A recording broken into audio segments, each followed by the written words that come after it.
Bonsoir et bienvenue dans votre édition Baie de Seine. Dans ce journal, après s'être intéressé au Havre durant l'après-guerre, le réalisateur Mathieu Simon s'intéresse désormais au quartier de Cocrioville, ce grand ensemble de 7000 logements bâtis dans les années 60. Opération séduction au lycée François Ier, le restaurant scolaire a participé à l'opération Bien manger en Normandie, une opération bienvenue alors que les cantines n'ont pas toujours bonne réputation auprès des élèves. Mais d'abord, coup de projecteur sur le démarrage de la nouvelle liaison rapide Le Havre-Portsmouth, une liaison mise en place par la compagnie Brittany Ferries et qui devrait fonctionner jusqu'en septembre.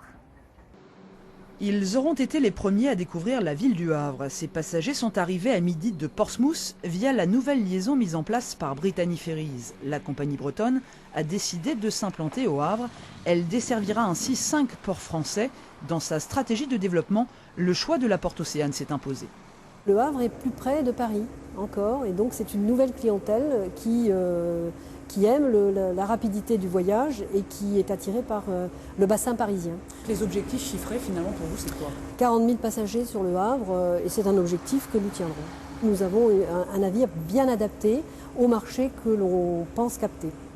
La Brittany Ferries a mis en place une liaison rapide, 3h45 pour traverser la Manche, un argument qui a visiblement commencé à séduire la clientèle composée à 80% de Britanniques. C'est le seul ferry qui me convient. Pourquoi ? Parce que j'irai en Angleterre dans l'après-midi. Sinon, il faut partir à 6h30 ou 11h dans le soir. C'est un très bon service. On a essayé les autres compagnies, mais on préfère celle-là. Et puis, j'aime ce type de liaison parce que c'est beaucoup plus rapide.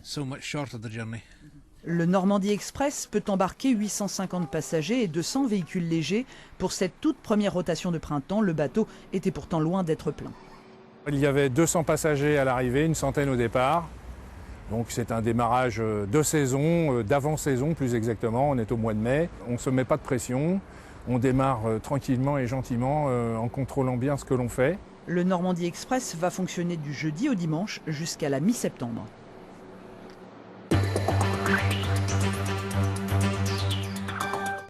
Cours d'éducation civique grandeur nature pour ces élèves de 3e. Ils ont participé cet après-midi au tirage au sort des jurés d'assises et exceptionnellement, c'est le procureur de la République lui-même qui a joué le rôle de professeur.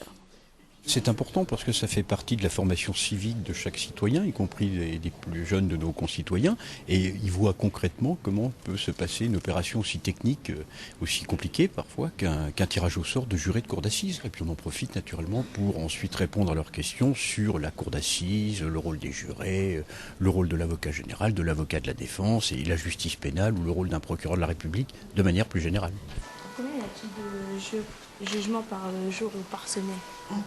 Un bon moyen pour ces jeunes de 14 ans de prendre conscience de leurs droits et de leurs devoirs de citoyens. Je pensais que c'était les juges qui, par rapport au crime ou autre, qui décidaient combien de temps la personne pouvait prendre l'autre. Donc je ne pensais pas que c'était les citoyens qui pouvaient aussi décider. Cette rencontre, c'est l'aboutissement d'une année de sensibilisation à la citoyenneté pour ces 70 élèves.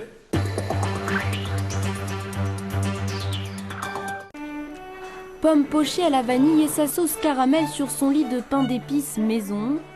Filet de poulet avec sa sauce Vallée d'Auge. Des plats normands dignes d'un restaurant étoilé pourtant proposés ce midi dans la cantine du lycée François Ier à l'occasion de l'opération Bien manger en Normandie. L'entrée elle était très bonne. Normalement j'aime pas trop le fromage qui est trop fort. Et là justement c'est bon parce qu'on le sent pas trop. C'est moelleux et puis entre chaud et froid c'était bon. Une petite sortie de temps en temps c'est sympa avec les copains. Mais c'est quand même agréable de se trouver à 6-7, pouvoir manger ensemble, la même chose et de partager un moment. Un repas plus convivial. Pourtant, sur plus de 1000 élèves que compte le lycée, la moitié mange à l'extérieur. Autour de l'établissement, il y a le choix. Kebab, restaurant asiatique, boulangerie concurrencent la cantine. Pour certains, le choix est vite fait. Quand on a de l'argent, on préfère bouger et aller manger autre part. Parce que c'est souvent meilleur autre part qu'à la cantine. Et justement, pour faire changer d'avis les plus récalcitrants, le chef et son équipe tentent de mettre toutes les armes de leur côté. Tous les jours, on crée des nouvelles recettes, on se bat tous les jours pour garder nos élèves et augmenter les effectifs. Chose qu'on arrive à faire. L'idée, c'est d'essayer de ramener des élèves vers nous, leur faire amener un goût différent par rapport à ce qu'on fait d'habitude, par rapport à ce qu'ils mangent. Comme le lycée François 1er, 200 autres établissements scolaires de la région ont proposé cette semaine un menu normand équilibré à leurs élèves. Et bon appétit!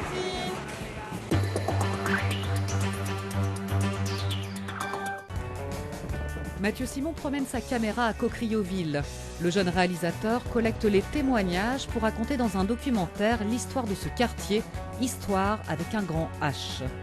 Ce quartier, il est profondément attaché à l'histoire du XXe siècle au Havre, puisqu'il y a des immeubles qui ont été en partie conçus pour pouvoir accueillir les ingénieurs puis les employés des chaînes de la toute nouvelle R16 qui s'installaient à Sandouville.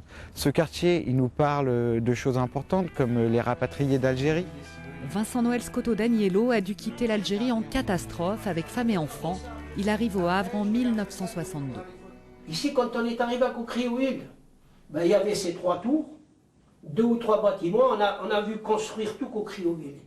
Au début, quand je suis rentré à l'usine, on me dit « Ah oui, tu es venu en attendant que ça s'arrange là-bas, après tu repars ». Ils nous prenaient pour des millionnaires, quoi. Nous, on disait quand on sera en retraite, on partira. Mais maintenant, on ne va pas partir. Les enfants, ils se sont mariés avec des filles d'ici. Les filles, elles se sont mariées avec des gars d'ici. Donc, on est normands. Cet entretien sera un moment fort du documentaire. Mais ce ne sera pas le seul, car Mathieu Simon souhaite récolter de nombreux témoignages. Il espère aussi retrouver des documents d'époque. J'aimerais beaucoup trouver des archives filmées, que ce soit des films de fêtes de quartier avec des majorettes, que ce soit des films directement dans les appartements. Tout m'intéresserait dans la mesure où c'est à Cocrioville. Si vous voulez, je fais un film sur Cocrioville, mais en réalité, je fais un film sur les gens de Cocrioville. Le réalisateur se donne jusqu'à l'été pour recueillir témoignages et archives. Il souhaite sortir son documentaire au début de l'année prochaine. Avant de se quitter, une image insolite. Au Havre, depuis 2 jours, un épervier s'est installé dans les ateliers d'une entreprise de peinture. Le rapace refuse de quitter les lieux. Une situation exceptionnelle pour les spécialistes de cette espèce. Fin de cette édition, merci de l'avoir suivi. Très belle soirée sur France 3.